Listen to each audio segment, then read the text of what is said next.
Hello everyone, welcome to exam quest.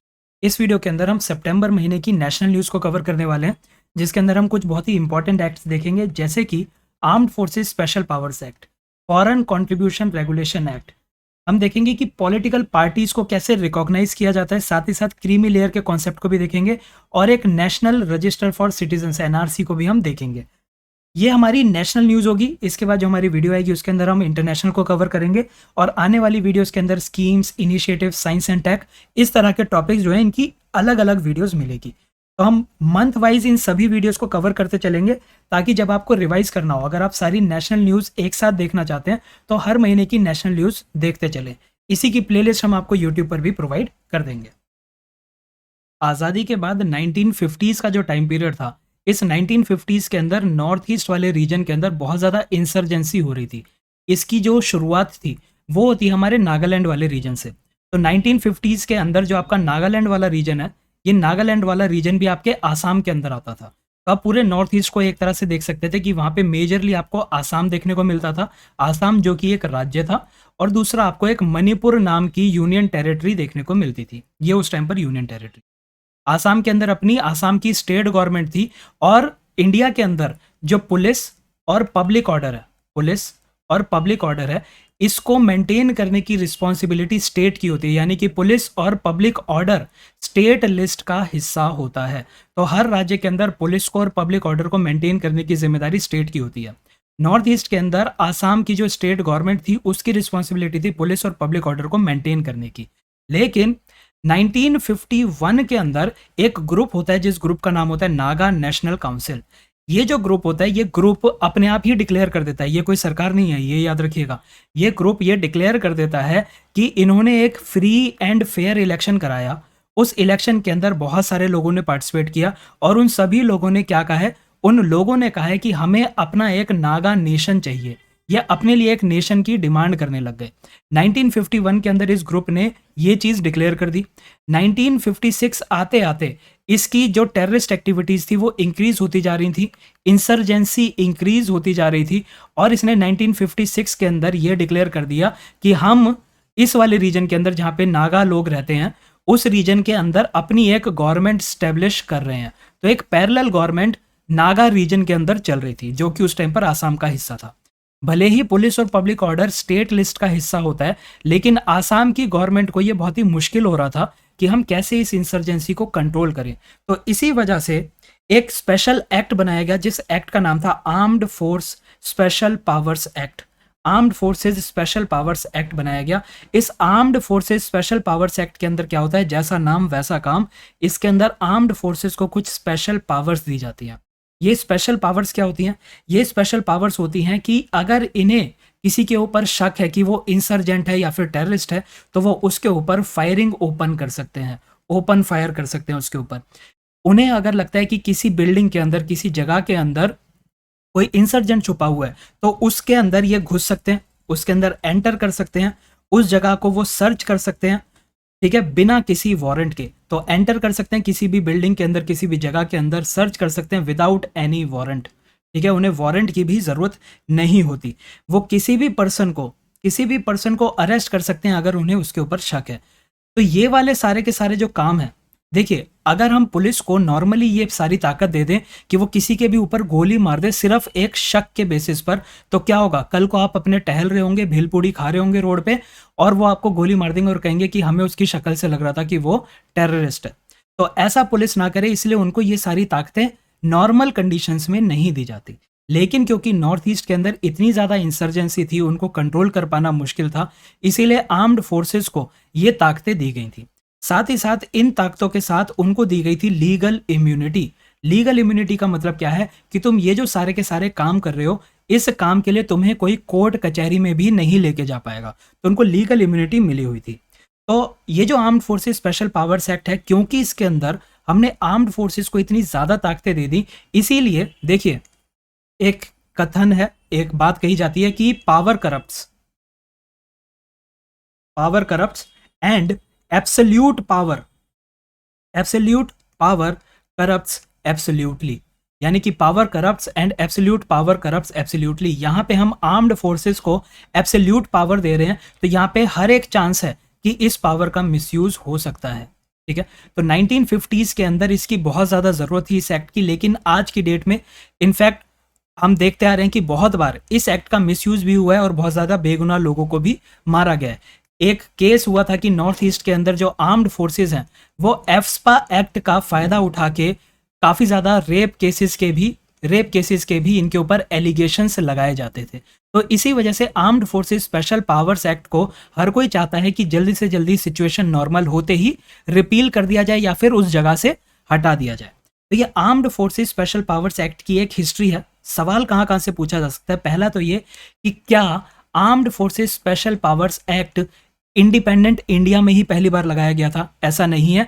जब India British rule के under थी तो याद कीजिएगा 1942 के अंदर इंडिया ने स्टार्ट किया था quit India movement. Quit India movement के दौरान भी एक armed forces special powers ordinance issue किया गया था। किसने किया था? वाइसरॉय लिनलिथगो ने इसको अनाउंस किया था। ठीक है, तो हमें पहली बार इसका कहां पे देखने को मिलता है? इंडिया के अंदर, ब्रिटिश इंडिया के अंदर हमें ये देखने को मिलता है 1940s के अंदर। उसके बाद 1950s के अंदर इंडिपेंडेंट इंडिया के अंदर इसको दोबारा से ऑर्डिनेंस के रूप में लेके आया गया।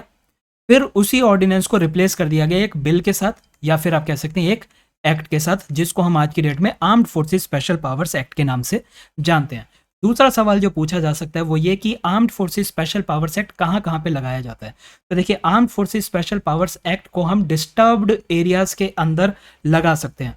अब ये डिस्टर्ब्ड एरियाज कौन से हैं? डिस्टर्ब्ड एरिया कोई भी हो सकता है जिसको सेंट्रल गवर्नमेंट नोटिफाई करे, या फिर उस राज्य का जो गवर्नर है वो डिक्लेयर करे। तो डिस्टर्ब्ड एरियाज को कौन डिक्लेयर कर सकता है? सेंट्रल गवर्नमेंट भी कर सकती है और गवर्नर भी कर सकती है।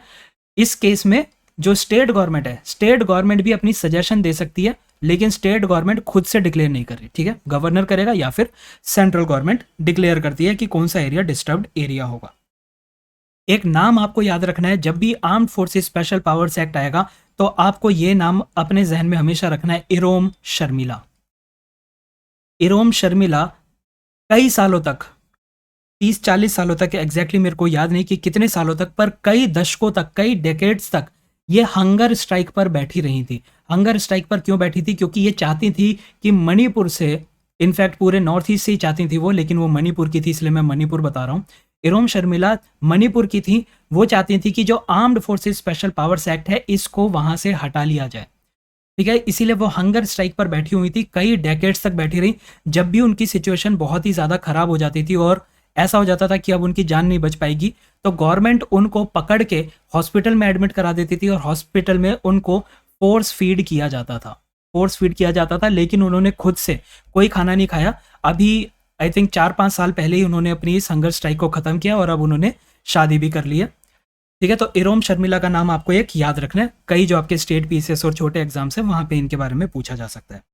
दूसरी चीज आपसे जो पूछी जा सकती है वो ये कि आज की डेट में नॉर्थ ईस्ट के किन किन राज्यों में आपको armed forces special powers act दिखाई देता है? तो नॉर्थ ईस्ट के कौन कौन से राज्यों में दिखाई देता है? तो देखिए, अगर हम मैप की बात करें तो ये हमारा मेनलैंड इंडिया की बात करते हैं, ये आपका चिकन नेक और ये आपका नॉर्थ ईस्ट है। ठीक है, एक रफ डायग्राम बनाया मैंने। तो यहाँ पे टॉप पे आपका अरुणाचल प्रदेश आता है। अरुणाचल प्रदेश के नीचे यहाँ पे आता है आपका नागालैंड। ठीक है, नागालैंड, नाग के नीचे आपको क्या मिलती है? नाग के नीचे आपको मणि मिलती है। तो नागालैंड के ठीक नीचे आपको मणिपुर देखने को मिलता है। ठीक है, तो ये जो है एक रफ स्केच है। अगर आप पूरा ही देखना चाहते हैं तो नीचे आप यहाँ पे मिजोरम बना सकते हैं, यहाँ पे आपका त्रिपुरा आएगा, यहाँ पे आपका आसाम आएगा। ठीक है, इधर आपको सिक्किम देखने को मिलता है। तो इस तरह से आपका पूरा नॉर्थ ईस्ट का एक रफ आइडिया है। तो कहाँ कहाँ पे आपको देखने को मिलता है नॉर्थ ईस्ट के अंदर armed forces special powers act? तो ये आपको देखने को मिलेगा अरुणाचल प्रदेश के कुछ रीजन्स के अंदर। अगर मैं पहले आंध्र प्रदेश बोल गया हूँ तो ये अरुणाचल प्रदेश है, मुंह से आंध्र प्रदेश निकल गया मेरे। तो यहाँ पे कुछ एरियाज में अरुणाचल प्रदेश में आपको armed forces special powers act देखने को मिलता है। आपके पूरे नागालैंड के अंदर अभी भी एफ्स्पा पूरा लगा हुआ है। मणिपुर के ज्यादातर हिस्से के अंदर लगा हुआ है। सिर्फ मणिपुर का जो इम्फाल म्यूनिसिपल काउंसिल है, सिर्फ उस एरिया के अंदर आपको एफ्स्पा नहीं मिलता है। बाकी पूरे मणिपुर के अंदर आपको एफ्स्पा देखने को मिलेगा। आसाम के अंदर आपको एफ्स्पा देखने को मिलेगा। ठीक है, ये हम अभी क्यों देख रहे हैं? ये हम अभी इसलिए देख रहे हैं क्योंकि आसाम के अंदर एफ्स्पा को 6 महीने के लिए और एक्सटेंड कर दिया गया है। 6 महीने के लिए इसको एक्सटेंड कर दिया है। एक कमिटी है जो मेंस के अंदर आप इस कमिटी को यूज करेंगे। देखिए एफ्स्पा मैंने आपको खुद बता दिया, power corrupts absolute, power corrupts absolutely. साथ ही साथ एफ्स्पा के ऊपर काफी ज्यादा एलिगेशंस लगती हैं। एलिगेशंस कैसे? एलिगेशन लगती है कि किसी भी इंसान को मार दिया जाता है, चाहे वो टेररिस्ट हो या ना हो। रेप के केसेस काफी ज्यादा होते हैं आर्म्ड फोर्सेस के ऊपर। और एलिगेशंस ये होती है कि एक ब्लेटेंट ह्यूमन राइट्स को अब्यूज किया जा रहा है, ह्यूमन राइट्स को अब्यूज किया जा रहा है इन एरियाज के अंदर। तो एफ्स्पा की क्रिटिसिज्म आपको बहुत देखने को मिलेगी। तो आप एफ्स्पा की क्रिटिसिज्म के अंदर एक चीज जरूर लिखेंगे कि जीवन रेड्डी कमिटी, जीवन रेड्डी कमिटी बनी थी एक। जीवन रेड्डी कमिटी ने एफ्स्पा के बारे में ये कहा था कि एफ्स्पा को जल्दी ही रिपील कर देना चाहिए। ठीक है, तो जब एक कमेटी जो कि गवर्नमेंट ही बनाती है, कमिटीज गवर्नमेंट की खुद की कमेटी बोल रही है कि इसको रिपील करना चाहिए, तो उसके खिलाफ काफी ज्यादा पॉइंट्स हमें मिल जाते हैं लिखने के। ठीक है, तो ये सारी चीजें थी जहां से आपको क्वेश्चंस मिल सकते हैं। एक बार फिर से रीकैप के लिए, सबसे पहले एफ्स्पा आपका ब्रिटिश इंडिया के दौरान लगा था, वाइसरॉय लिनलिथगो के टाइम पे लगा था जब क्विट इंडिया मूवमेंट चल रही थी। फिर उसके बाद आपके आसाम के अंदर लगा था। आसाम के अंदर ही एक हिस्सा था, नागालैंड जो है वो तब आसाम के अंदर ही आता था, तो नागा वाला जो रीजन था उसकी वजह से ये लगाया गया था। ठीक है, एफ्स्पा को वहां पे लगाया गया था। कहाँ कहाँ लगाया जाता है? ये डिस्टर्ब्ड एरियाज के अंदर लगाया जाता है। और डिस्टर्ब्ड एरियाज को कौन डिक्लेयर करता है? या तो सेंट्रल गवर्नमेंट या फिर आपका जो गवर्नर होगा, गवर्नर इसको डिक्लेयर करेगा। फिर कौन कौन सी स्पेशल पावर्स दी गई हैं कि वो ओपन फायर कर सकते हैं, सर्च एंड सीजर कर सकते हैं विदाउट वारंट, अरेस्ट कर सकते हैं, कॉग्निसेबल ऑफेंसेस के लिए अरेस्ट किया जा सकता है स्पेशल पावर्स के अंदर। और इन सभी चीजों के लिए उनको लीगल इम्यूनिटी प्रोवाइड की गई है। क्या प्रोवाइड किया है? लीगल इम्यूनिटी प्रोवाइड की गई है। फिर हमने देखा इरोम शर्मिला के बारे में, जो कि मणिपुर की थी, जो कि हंगर स्ट्राइक पर बैठी कई डेकेड्स तक। हमने जीवन रेड्डी कमेटी की क्रिटिसिज्म देखी कि उन्होंने कहा है कि इस एक्ट को रिपील कर देना चाहिए। और लास्ट में ये पूछा जा सकता है कि आज की डेट में नॉर्थ ईस्ट के किन किन हिस्सों के अंदर आपको एफ्स्पा देखने को मिलता है। तो अरुणाचल प्रदेश के कुछ हिस्सों में, ये मैंने आपको नहीं बताया तो ये मैं आपको यहाँ बता देता हूँ कि अरुणाचल प्रदेश के कुछ हिस्से कौन कौन से हैं, कहाँ कहाँ पे आपको अरुणाचल प्रदेश में एफ्स्पा देखने को मिल रहा है। देखिए अरुणाचल प्रदेश के 8 पुलिस स्टेशन है। इन 8 पुलिस स्टेशन का मतलब बहुत सारे हैं, जिनमें से 8 पुलिस स्टेशन का जो एरिया है उन एरिया के अंदर एफ्स्पा लगा हुआ है। ठीक है, दूसरा कहां लगा हुआ है? आंध्र प्रदेश के अंदर लगा हुआ है ये आपके चैंगलोंग, चैंगलोंग डिस्ट्रिक्ट के अंदर, चैंगलोंग डिस्ट्रिक्ट के अंदर। दूसरा लगा हुआ है आपके लोंगडिंग, लोंगडिंग डिस्ट्रिक्ट के अंदर। तीसरा लगा हुआ है आपके तिराप डिस्ट्रिक्ट के अंदर। तो अरुणाचल प्रदेश में, पूरे अरुणाचल प्रदेश में नहीं लिखा, तो अगर कहीं स्टेटमेंट मिल जाए कि AFSPA that entire Arunachal Pradesh is declared as disturbed area, तो आप उसको गलत कर देंगे। पूरा अरुणाचल प्रदेश नहीं है, सिर्फ ये 3 डिस्ट्रिक्ट और 8 पुलिस स्टेशन का जो एरिया है वो डिक्लेयर्ड है। इसके अलावा अरुणाचल प्रदेश के अलावा आपका पूरा का पूरा नागालैंड, आपका पूरा का पूरा आसाम और मणिपुर के अंदर, मणिपुर के अंदर सिर्फ और सिर्फ इम्फाल म्यूनिसिपल काउंसिल वाला एरिया छोड़ के पूरा मणिपुर, यहाँ पे आपको नॉर्थ ईस्ट के अंदर एफ्स्पा देखने को मिलता है। इन जगहों के अलावा एफ्स्पा है आपका जो नॉर्थ ईस्ट में नहीं है। उसके अलावा एक बार ये चंडीगढ़ में भी लगा था, लेकिन अब वहां पे नहीं है। सॉरी, चंडीगढ़ कह रहा हूँ, पंजाब में लगा था, अब वहां पे नहीं है। अब एफ्स्पा नॉर्थ ईस्ट के अलावा और कहाँ पे देखने को मिलता है? आपका जम्मू एंड कश्मीर के अंदर भी देखने को मिलता है। ठीक है, तो ये आपकी पूरी एफ्स्पा की कहानी थी। वीडियो पसंद आ रही है तो हमारी वीडियो को लाइक ज़रूर करें, दोस्तों के साथ शेयर करें, और चैनल पर नए हैं तो चैनल को सब्सक्राइब करें। नोट्स एक्सेस करने के लिए एग्जाम क्वेस्ट की ऐप को डाउनलोड करें। ऐप डाउनलोड करने का लिंक आपको डिस्क्रिप्शन में मिल जाएगा। अगला एक्ट जो हम देख रहे हैं उस एक्ट का नाम है FCR एक्ट। FCR होता है आपका फॉरेन कंट्रीब्यूशन रेगुलेशन एक्ट। देखिए पैसा बहुत ही इंपॉर्टेंट चीज़ है। आपको कोई भी एक्टिविटी करनी है, आपको सोसाइटी का वेलफेयर करना है, तो भी आपको पैसे की ज़रूरत है। आपको सोसाइटी के अंदर कुछ नेगेटिव करना है, आपको सोसाइटी में यूथ को खराब करने के लिए ड्रग्स देने हैं, तो ड्रग्स भी आप पैसे से खरीदेंगे।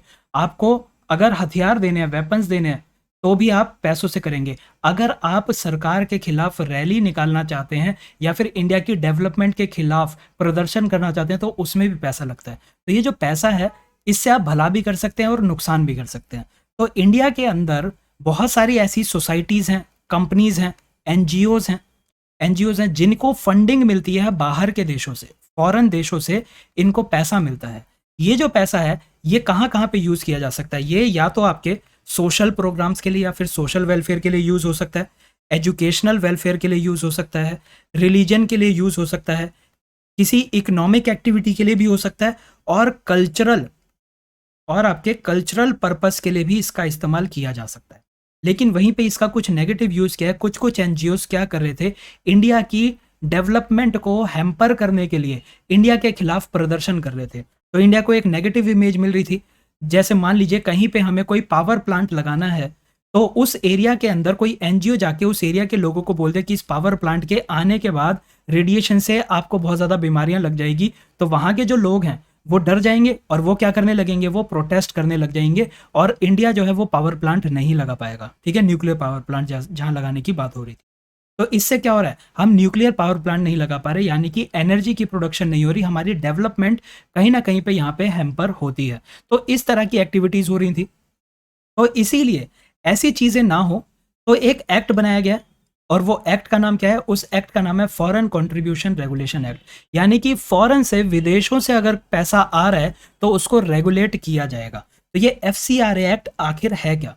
एफसीआरए एक्ट है कि आप जो भी फॉरेन कंट्रीब्यूशन, चाहे आप इंडिविजुअल हो, कोई भी इंसान हो, या फिर आप कोई भी एसोसिएशन हो, चाहे आपकी एनजीओ हो या फिर कोई भी एसोसिएशन आपने बना रखी है वो हो, या फिर कोई भी कंपनी हो, अगर आप फॉरेन कंट्रीब्यूशन ले रहे हैं तो आपको रेगुलेट किया जाएगा।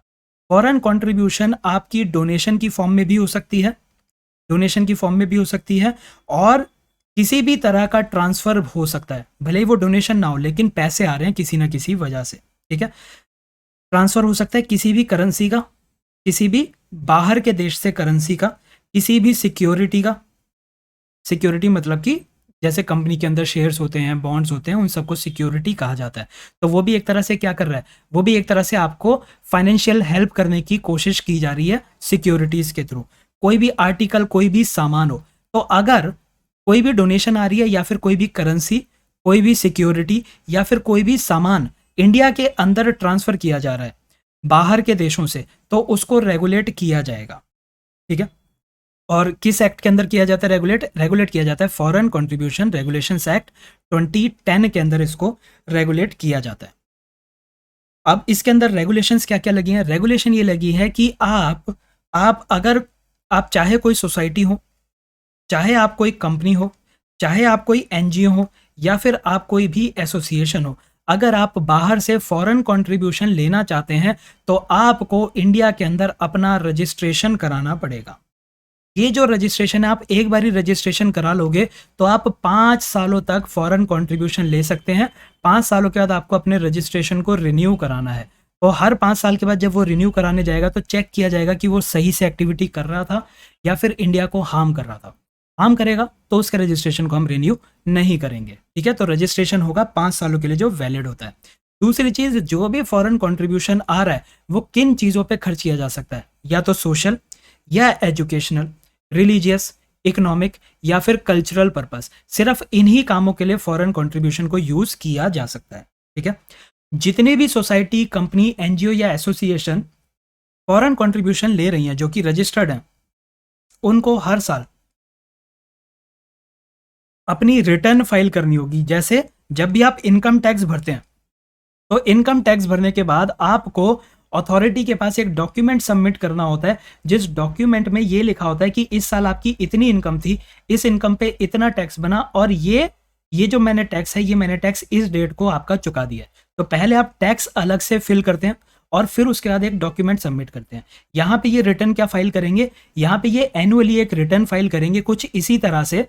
ये बताएंगे कि मुझे इतना पैसा बाहर से मिला था, ये वाला पैसा इस डेट को आया, ये वाला पैसा इस डेट को आया। इस तरह का एक डॉक्यूमेंट प्रिपेयर करेंगे और उस पैसे को कहाँ कहाँ खर्च किया वो सारी चीज़ें प्रिपेयर करेंगे और वो सबमिट की जाएगी। तो ये एनुअली रिटर्न फाइल की जाएगी। ठीक है, तो ये सारी की सारी कंडीशंस एफसीआरए एक्ट लगा के रखता है।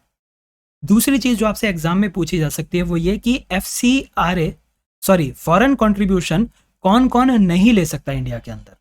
अभी मैंने क्या बताया, कौन कौन ले सकता है? कोई भी सोसाइटी, कंपनी, एनजीओ, एसोसिएशन, ये फॉरेन कंट्रीब्यूशन ले सकती है बशर्ते उसने रजिस्टर करा रखा हो, जो कि 5 साल के लिए वैलिड रहेगा, 5 साल के बाद रिन्यू कराओ। जो आपकी फॉरेन कंट्रीब्यूशन है वो सिर्फ इन चीज़ों में आप यूज़ करेंगे। तीसरा, आपको एनुअली एक रिटर्न फाइल करनी होगी, एक डॉक्यूमेंट फाइल करना होगा जिसके अंदर सारी डिटेल्स आप देते रहेंगे, जिसको एनुअल रिटर्न के नाम से जाना जाता है। अब बात करेंगे कि कौन कौन फॉरेन कंट्रीब्यूशन नहीं ले सकता। तो बहुत ही लॉजिकल चीज़ है। देखिए, इंडिया के अंदर 3 सरकारी ऑर्गन है, ठीक है। 3 सरकारी ऑर्गन कौन से? आपका लेजिस्लेचर है, आपका एग्जीक्यूटिव है, आपकी जुडिशरी है। अगर हम देखें तो 4th पिलर ऑफ डेमोक्रेसी कहा जाता है किसको? 4th पिलर ऑफ डेमोक्रेसी कहा जाता है मीडिया को, ठीक है। तो अब देखते हैं कि कौन कौन फॉरेन कंट्रीब्यूशन नहीं ले सकता। अगर हम लेजिस्लेचर की बात करें तो जो भी मेंबर ऑफ लेजिस्लेचर है, वो फॉरेन कंट्रीब्यूशन नहीं ले सकता। यानी कि चाहे आप एमएलए हो या फिर एमपी हो या फिर आप एमएलसी हो, आप बाहर से पैसा नहीं ले सकते, ठीक है। दूसरी चीज, अगर आप किसी पॉलिटिकल पार्टी के मेंबर हैं, मेंबर ऑफ पॉलिटिकल पार्टी, अगर आप किसी पॉलिटिकल पार्टी के मेंबर हैं तो भी आप बाहर से पैसा नहीं ले सकते हैं। तीसरा, अगर आप जज हैं, तो भी आप बाहर से पैसा नहीं ले सकते, ठीक है। और चौथा हो जाएगा आपका मीडिया पर्सन है, अगर आप, तो जो भी मीडिया पर्सन है वो भी फॉरेन कंट्रीब्यूशन नहीं ले सकता इंडिया के अंदर। अब यहाँ पे मैं आपको एक चीज़ और क्लियर करूंगा। देखिए, अच्छा, यहीं पे आप लिख लीजिए, अगर आप गवर्नमेंट सर्वेंट हैं तो गवर्नमेंट सर्वेंट भी बाहर से पैसा नहीं ले सकता। गवर्नमेंट सर्वेंट भी एग्जीक्यूटिव का ही हिस्सा माना जाता है, ठीक है। अब मैं कह रहा हूं कि जो पॉलिटिकल पार्टी के मेंबर्स हैं वो बाहर से पैसा नहीं ले सकते, लेकिन 2017 में एफसीआरए एक्ट के अंदर एक चेंज लाया गया, एक अमेंडमेंट की गई, और उस अमेंडमेंट ने क्या कह दिया कि पॉलिटिकल पार्टीज जो हैं, पॉलिटिकल पार्टीज फॉरेन कंट्रीब्यूशन ले सकती हैं। पॉलिटिकल पार्टी के जो मेंबर हैं, मेंबर नहीं ले सकती। यानी कि ये जो ऑर्गेनाइजेशन बनी हुई है, इस ऑर्गेनाइजेशन में मान लीजिए 5 ये पॉलिटिकल पार्टी है जिसके अंदर 5 मेंबर हैं पॉलिटिकल पार्टी के, तो ये जो मेंबर है ये इंडिविजुअली फॉरेन कंट्रीब्यूशन नहीं ले सकता, लेकिन इनकी जो पॉलिटिकल पार्टी है, ये जो एक पूरा का पूरा एंटिटी बना है पॉलिटिकल पार्टी का, वो ले सकता है। लेकिन लेने के लिए भी कुछ कंडीशंस है, और वो कंडीशन क्या है कि पॉलिटिकल पार्टी जो है वो फॉरेन कंट्रीब्यूशन ले सकती है, पैसे ले सकती है, लेकिन किस केस में? पहला केस कि जो फॉरेन कंपनी है, फॉरेन कंपनी के अंदर 50% से ज़्यादा शेयर किसी इंडियन के हैं, 50% से ज़्यादा शेयर किसी इंडियन के हैं, ठीक है। तो वो उस फॉरेन कंपनी से पैसे ले सकता है। दूसरा, वो पैसे किससे ले सकता है?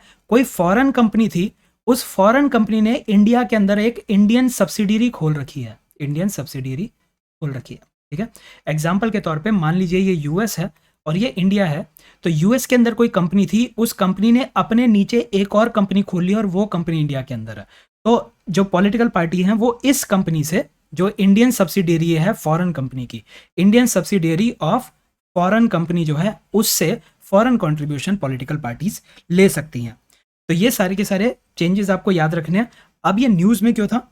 न्यूज़ में इसलिए था क्योंकि 2020 के अंदर कुछ अमेंडमेंट किए गए हैं, कुछ बदलाव लाए गए हैं फिर से फॉरेन कंट्रीब्यूशन रेगुलेशंस एक्ट के अंदर। और वो बदलाव क्या है? एक तो यही एकदम क्लियरली ये बात कह दी है कि अगर आप पब्लिक सर्वेंट हैं, अगर आप सरकार से सैलरी लेते हैं या किसी भी तरह की रेम्यूनरेशन लेते हैं, तो आप फॉरेन कंट्रीब्यूशन नहीं ले सकते। तो जब आप आईएएस आईपीएस बन जाएंगे या फिर कोई भी सरकारी नौकर बन जाएंगे, बाहर से पैसा मत लेना, ठीक है। दूसरी चीज, जो भी अमेंडमेंट ने क्या कहा, मान लीजिए ये कोई ऑर्गेनाइजेशन है, ये ऑर्गेनाइजेशन ने अपने आप को रजिस्टर करा रखा था और ये बाहर से फॉरेन कंट्रीब्यूशन लेता है, ठीक है। ये कोई कंपनी है, ये बाहर से फॉरेन कंट्रीब्यूशन लेती है। अब ये कंपनी क्या कर रही है? ये इंडिया के अंदर ही किसी दूसरी कंपनी को जो भी पैसा बाहर से आया था, ये पैसा आया, डॉलर का साइन लगाता हूं मैं इसके ऊपर, बाहर से पैसा आया था, इसने वो पैसा किसी और कंपनी को ट्रांसफर कर दिया, ठीक है, ट्रांसफर कर दिया। तो ये करना अब अलाउड नहीं है। तो जो आपने बाहर से कंट्रीब्यूशन लिया है, उस कंट्रीब्यूशन को आप ट्रांसफर नहीं कर सकते किसी और पर्सन को। ना तो आप किसी इंसान को वो पैसा ट्रांसफर कर सकते हैं, ना ही किसी और कंपनी को वो पैसा ट्रांसफर किया जा सकता है, ठीक है। दूसरा क्या बोल दिया कि अगर आप बाहर से फॉरेन कंट्रीब्यूशन ले रहे हैं तो उस केस में आपके जितने भी ऑफिस बियरर हैं, ठीक है, अगर आपकी कोई कंपनी है जो बाहर से पैसा ले रही है, तो आपकी कंपनी या फिर सोसाइटी या एनजीओ जो भी है, उसके जितने भी ऑफिस बियरर हैं, उसके जितने भी डायरेक्टर हैं, उसके जितने भी की फंक्शनरी हैं, यानी कि जो भी तुम्हारी कंपनी, एनजीओ, सोसाइटी, एसोसिएशन, उसके अंदर जो भी सबसे इंपॉर्टेंट लोग हैं, उन सभी इंपॉर्टेंट लोगों के आधार कार्ड को तुम्हें मैंडेटरी है कि तुम उस आधार कार्ड को सबमिट करोगे। ठीक है, आधार कार्ड की इंफॉर्मेशन आपको देनी होगी। इसकी सभी इंपॉर्टेंट तुम्हारी कंपनी, एसोसिएशन, एनजीओ जो भी है जो बाहर से फंडिंग ले रही है, उसके जितने भी इंपॉर्टेंट लोग हैं उनके आधार कार्ड की इंफॉर्मेशन सबमिट की जाएगी। ठीक है, तो अगर आपको रजिस्ट्रेशन कराना है तो आधार कार्ड मांगा जाएगा। आप रिन्यूअल कराने गए हो अपने रजिस्ट्रेशन का तो आधार कार्ड मांगा जाएगा। ठीक है, इससे क्या होगा, लोग थोड़े डर के रहेंगे कि मेरी खुद की पर्सनल इंफॉर्मेशन सरकार के पास है। दूसरा, जो भी आप बाहर से पैसा ले रहे हो वो सारा का सारा पैसा स्टेट बैंक ऑफ इंडिया नई दिल्ली की कुछ ही ब्रांचेस हैं जहां पे वो पैसा जाएगा। कुछ ही ब्रांचेस हैं जहां पे वो पैसा जाएगा। और ये ब्रांचेस कौन कौन सी होंगी, जो भी सेंट्रल गवर्नमेंट जिन भी ब्रांचेस को बोलेगी सिर्फ उन्हीं ब्रांचेस के अंदर आप अपना एक खाता खुला सकते हैं और उस खाते के अंदर फॉरेन कंट्रीब्यूशन ले सकते हैं। ठीक है, और चेंज क्या किया, और चेंज ये किया गया है कि पहले क्या होता था, मान लीजिए आपके बाहर से $100 आए, इस $100 को आपकी जो कंपनी है, एसोसिएशन, एनजीओ जो भी है, इन $100 में से $90 वो अपने लोगों के अंदर अपना जो एडमिनिस्ट्रेटिव खर्चा है, एडमिनिस्ट्रेटिव एक्सपेंसेस है, उनको चुकाने के लिए यूज कर लेते थे। और जो $10 थे, इन $10 को कहां पे यूज करती थी, इन $10 को यूज किया जाता था सोशल एक्टिविटी में, एजुकेशनल, रिलीजियस, इकोनॉमिक और कल्चरल एक्टिविटी के अंदर। सरकार ने कहा कि ये तो आप हमें उल्लू बनाने का काम कर रहे हो, हमने फॉरेन कंट्रीब्यूशन क्यों अलाउ किया, हमने इसलिए अलाउ किया है ताकि आप सोशल, एजुकेशनल, रिलीजियस, इकोनॉमिक या फिर कल्चरल पर्पस के लिए पैसा खर्च करो। लेकिन आप लोग क्या कर रहे हो, आप बाहर से $100 लेते हो, $90 आप दिखा देते हो कि हमारा बिजली का बिल आ गया, हमें लोगों की सैलरी देनी थी उधर दे दिए, इधर खर्च हो गया, उधर खर्च हो गया। लेकिन जिस पर्पस के लिए हम अलाउ कर रहे हैं उसके लिए तुम सिर्फ $10 कर रहे हो। ये अब से नहीं होगा। अब से तुम्हें क्या करना है कि तुम जितनी भी फॉरेन कंट्रीब्यूशन लोगे, उस फॉरेन कंट्रीब्यूशन का 50% से ज्यादा जो है वो तुम्हें किस पे खर्च करना है, इन चीजों के ऊपर खर्च करना है। ठीक है, या फिर दूसरे तरीके से देखा जाए कि जो भी आपका बाहर से पैसा आ रहा है उसका 50% से कम हिस्सा तुम एडमिनिस्ट्रेटिव एक्सपेंस में लगाओगे। तो कोई भी कंपनी, एनजीओ अपने फॉरेन कंट्रीब्यूशन का कितना परसेंट हिस्सा एडमिनिस्ट्रेटिव एक्सपेंस में खर्च कर सकता है, 50% से कम होगा वो। ठीक है, पहले जो हमारा फॉरेन कंट्रीब्यूशन रेगुलेशंस एक्ट था वो क्या कहता था कि अगर हमें किसी कंपनी या जो भी बाहर से फॉरेन कंट्रीब्यूशन ले रहा है, हमें उसकी एक्टिविटी पे शक है, तो हम उसकी एक्टिविटी को 180 दिनों के लिए सस्पेंड कर सकते हैं। यानी कि वो जो एसोसिएशन है वो 180 दिनों तक पैसा नहीं ले पाएगी बाहर से। अब क्या कर दिया है, अमेंडमेंट करके इन 180 दिनों को इंक्रीज कर दिया और क्या कहा है कि एडिशनल, एक्स्ट्रा या फिर एडिशनल 180 डेज तक उनके ऊपर रिस्ट्रिक्शंस लगाई जा सकती हैं। ठीक है, तो एक बार रिकैप कर लेते हैं हमने क्या क्या देखा। ये जो चेंजेस हुए हैं अमेंडमेंट, ये बहुत ही इंपॉर्टेंट है, इसलिए आपको देखनी है। ये आपके मेंस के अंदर भी आ सकती है और आपके प्री के अंदर भी आ सकती है। मेंस के लिए आप इसके अंदर क्या देख सकते हैं, देखिए बहुत सारे एनजीओज हैं जो कि अच्छा काम कर रहे हैं, लेकिन वो कभी कभी गवर्नमेंट को क्रिटिसाइज करते थे। तो गवर्नमेंट क्या कहती है कि ये हमारे देश की डेवलपमेंट को रोक रहा है। ठीक है, और इसीलिए अब हम इसको फॉरेन कंट्रीब्यूशन नहीं लेने दे रहे। तो इस तरह की दलील दी जाती है। तो इसके अगेंस्ट लोग क्या कहते हैं कि आपने पॉलिटिकल पार्टीज को अलाउ कर दिया कि वो बाहर से ले लें, लेकिन एनजीओस को अलाउ नहीं कर रहे। ठीक है, वो मेंस के टॉपिक है। तो अभी हम प्री के पॉइंट ऑफ व्यू से देख रहे हैं इन करंट अफेयर्स को। तो प्री के लिए आपको क्या क्या याद रखना है, पहला तो फॉरेन कंट्रीब्यूशन रेगुलेशंस एक्ट 2010, इसके अंदर क्या क्या करना होता है, रजिस्ट्रेशन कराना होता है जो कि 5 सालों के लिए वैलिड होता है और फिर उसको रिन्यू कराया जा सकता है। दूसरा आप याद रखेंगे कि इसके अंदर आप social, educational, religious, economic and cultural purpose के लिए फॉरेन कंट्रीब्यूशन को यूज कर सकते हैं और आपको एनुअल रिटर्न फाइल करनी होती है। एनुअल रिटर्न आपको फाइल करनी होती है। ठीक है, ये चीज हमने देखी। इसके अलावा हमने देखा कि किस किस को फॉरेन कंट्रीब्यूशन नहीं दिया जा सकता। उसके अंदर आ जाएगा कोई भी मेंबर ऑफ लेजिस्लेचर, चाहे वो एमएलए हो, एमपी हो या मेंबर ऑफ लेजिस्लेटिव काउंसिल हो, वो फॉरेन कंट्रीब्यूशन नहीं ले सकता। कोई भी गवर्नमेंट सर्वेंट फॉरेन कंट्रीब्यूशन नहीं ले सकता। ठीक है, कोई भी आपका पॉलिटिकल पार्टी का मेंबर फॉरेन कंट्रीब्यूशन नहीं ले सकता। क्या पॉलिटिकल पार्टी ले सकती है? जी, पॉलिटिकल पार्टी ले सकती है, लेकिन उसका मेंबर नहीं ले सकता। तो पॉलिटिकल पार्टी कब लेगी? अगर उस फॉरेन कंपनी के अंदर 50% ओनरशिप किसी इंडियन की हो तो, या फिर जो भी फॉरेन कंट्रीब्यूशन है वो किसी ऐसी इंडियन सब्सिडियरी से लिया जा रहा है जो कि किसी फॉरेन कंपनी की इंडियन सब्सिडियरी है, ठीक है। तो ले सकते हैं, पॉलिटिकल पार्टी ले सकती है। और कौन नहीं ले सकता? आपके जो जजेस हैं, जजेस फॉरेन कंट्रीब्यूशन नहीं ले सकते। ये 2017 के अंदर अमेंडमेंट हुई थी, ये याद रखना आपको। 2020 के अमेंडमेंट के अंदर क्या क्या चेंजेस हुए? 2020 के अमेंडमेंट के अंदर पहले तो पब्लिक सर्वेंट का क्लियर कर दिया, भैया तुम नहीं लोगे कहीं से भी पैसा। दूसरा इन्होंने काम किया, उन्होंने कहा कि तुम जो भी फॉरेन कंट्रीब्यूशन है उसको ट्रांसफर नहीं करोगे, ट्रांसफर नहीं कर सकते किसी और पर्सन को या फिर किसी और ऑर्गेनाइजेशन को ट्रांसफर अलाउड नहीं है। तीसरा इन्होंने चेंज कर दिया कि जो भी इंपॉर्टेंट लोग हैं उनके आधार कार्ड की इंफॉर्मेशन गवर्नमेंट के पास होनी चाहिए, तो आधार नंबर जो है वो बताना मैंडेटरी कर दिया गया है। फिर जो भी पैसा आएगा वो सारा का सारा पैसा एसबीआई नई दिल्ली की कुछ ही ब्रांचेस हैं जिन ब्रांचेस के अंदर वो सारा का सारा फॉरेन कंट्रीब्यूशन आएगा। तुम्हारा जो भी पैसा है तुम उन्हीं ब्रांचेस के अंदर ले सकते हो, उसी से ही निकाल सकते हो फॉरेन कंट्रीब्यूशन का पैसा। फिर 50% से ज़्यादा खर्चा तुम्हारा एडमिनिस्ट्रेटिव खर्चा नहीं होना चाहिए, ठीक है। एडमिनिस्ट्रेटिव एक्सपेंस जो है वो 50% से कम रहना चाहिए, ठीक है। और जो सस्पेंशन है, सस्पेंशन में अब क्या कर दिया? सस्पेंशन पहले होती थी 180 डेज की, अब उसी सस्पेंशन को इंक्रीज कर दिया 180 प्लस में एडिशनल 180 डेज के लिए। तो ये जो मैंने आपके लिए लास्ट में पेज बनाया है, ये पेज आप अपनी कॉपी के अंदर बना लीजिएगा ताकि आप एक साथ इसको विद इन 2-3 मिनट्स रिवाइज कर सकें पूरे टॉपिक को।